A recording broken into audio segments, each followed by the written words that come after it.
Europe's energy policies, the UK's energy policies are a catastrophe. Energy is life. If you screw up your energy policy, your citizens necessarily live a lower standard of living. Nobody likes to have a lower standard of living. Heck, even the immigration debate, in our view, is really an energy issue. If you have less dispatchable BTUs for your society and you have more people in your society, then you have less dispatchable BTUs per capita and people get upset. They might blame immigration for their situation, but really I think it's an energy issue. It's a lot easier to have a welcoming immigration policy when you're energy abundant, with plenty to spare. Europe is and the UK are neither of those things.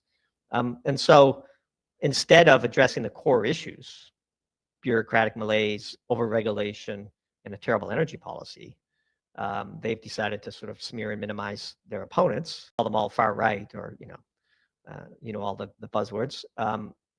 And I don't think that works. And I think it's sort of a classic Streisand effect. It's the attempts to ban the AfD in Germany are only drawing more attention to it, and the canceling of the election in Romania is only going to drive up the popularity of the quote-unquote pro-Putin candidate because he is the victim of what I believe are outside forces.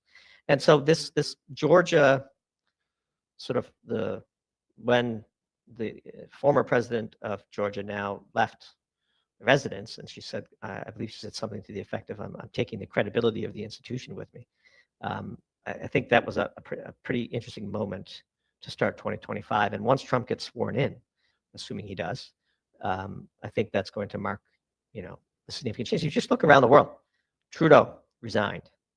Biden defeated Harris. Biden, the DNC defeated.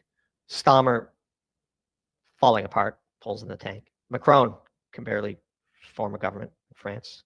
Schultz resigned, failed no confidence vote, new elections in February. Romania, they had to cancel the election.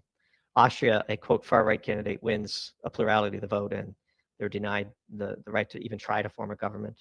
South Korea, not much coverage of what happened in South Korea in the West for interesting reasons, but again, strong ally of Biden. Big mess down there, to say the least.